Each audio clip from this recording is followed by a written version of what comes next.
السلام علیکم ورحمۃ اللہ وبرکاتہ۔ عید الفطر کی نماز پڑھنے کا طریقہ۔ اس سے پہلے میرے طرف سے سبھی ناظرین، سبھی حضرت کو عید الفطر کی ڈھیر سارے مبارکباد ہیں کہ عید الفطر ہم سال میں ایک ہی مرتبہ پڑھتے ہیں۔ تو اس طرح ہوتے کبھی کبھی کہ پچھلے جو لوگ ہوتے ہیں پیچھے کا، وہ سامنے صف کے لوگوں کو دیکھتے ہیں کس طرح پڑھتے ہیں، کس طرح یہ ادا کرتے ہیں، سامنے والے لوگ امام صاحب کو دیکھتے ہیں۔ شرم کی بات تو یہ نہیں کہ مجھے عید الفطر کی نماز پڑھنے کے طریقہ معلوم نہیں، شرم کی بات تو یہ ہے کہ مجھے وقت بھی ہے میرے پاس، لیکن میں عید الفطر کی نماز کے طریقہ نہیں سیکھتا ہوں۔ تو آئیے آج ہم عید الفطر کی نماز پڑھنے کا طریقہ جو ہے مکمل آسان طریقہ سے سیکھ لیتے ہیں۔ تو عید الفطر کی نماز پڑھنے کے سب سے پہلے نیت کرنا ہوگا۔ نیت کے الفاظ جو ہے نیت، اس کا معنی ہے دل میں ارادہ کر لینا۔ اگر اب زائد طریقہ سے نیت کرنا چاہتے ہیں، اس طرح کرنا ہے کہ میں عید الفطر کی 2 رکعت نماز زائد 6 تکبیروں کے ساتھ میرا رخ قبلہ کی طرف اسی امام کے پیچھے پڑھتا ہوں اللہ اکبر، اس طرح کرنا ہے۔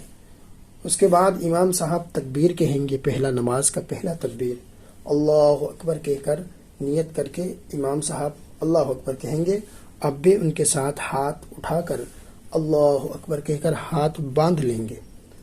اس کے بعد ثنا پڑھیں گے، ثنا سبحانک اللہم و بحمدک و تبارک اسمک و تعالی جدک و لا الہ غیرک پڑھیں گے۔ اس کے بعد امام صاحب پھر ایک تکبیر کہیں گے، ہاتھ اٹھائیں گے، آپ بھی ہاتھ اٹھانے آپ کو بھی، پھر ہاتھ چھوڑ دیں گے، آپ بھی چھوڑ دیں گے، کسی کی طرف دیکھنا نہیں ہے، چھوڑ دیں گے۔ دوسرا تکبیر کہیں گے، اللہ اکبر کہہ کر ہاتھ اٹھائیں گے، پھر ہاتھ چھوڑ دیں گے۔ تیسرا تکبیر کہیں گے، پھر ہاتھ اٹھائیں گے، تکبیر کہہ کر ہاتھ پھر باندھ لیں گے۔ یہ ہوا نماز کے تکبیر کے زائد 3 تکبیر۔ پھر امام صاحب سورہ فاتحہ پڑھیں گے، اس کے ساتھ کوئی ایک سورت ملائیں گے، پھر رکوع سجدہ کریں گے، 1 رکعت مکمل ہو گئی۔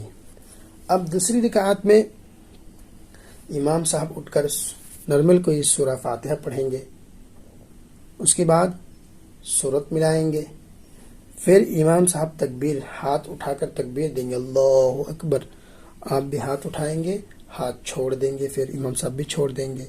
اس کے بعد دوسرا تکبیر جو دیں گے، اس میں بھی آپ کیا کریں گے، ہاتھ اٹھا کر چھوڑ دیں گے۔ پھر جو تیسرا تکبیر ہوگا، اس میں بھی آپ ہاتھ اٹھا کر چھوڑ دیں گے۔ ہو گئے 3 تکبیر۔ پھر چوتھی تکبیر میں جب تکبیر کہیں گے، آپ کو ہاتھ نہیں اٹھانا ہے، امام صاحب سیدھا رکوع میں جائیں گے، آپ کو بھی رکوع میں جانا ہے۔ رکوع کریں گے، دونوں سجدہ ادا کریں گے، دعائیں پڑھیں گے، سلام پھریں گے، مکمل 2 رکعت کمپلیٹ ہو گئے۔ اب ہے خطبہ، یہ سننا ضروری ہے، نہیں تو نماز مکمل نہیں ہوگی۔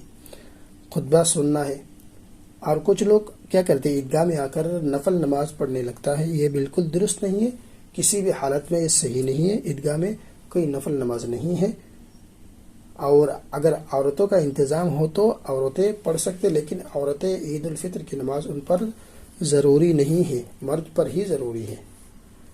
امید کرتا ہوں آپ کو عید الفطر کی نماز کا طریقہ مکمل طریقہ سے سمجھ میں آئی۔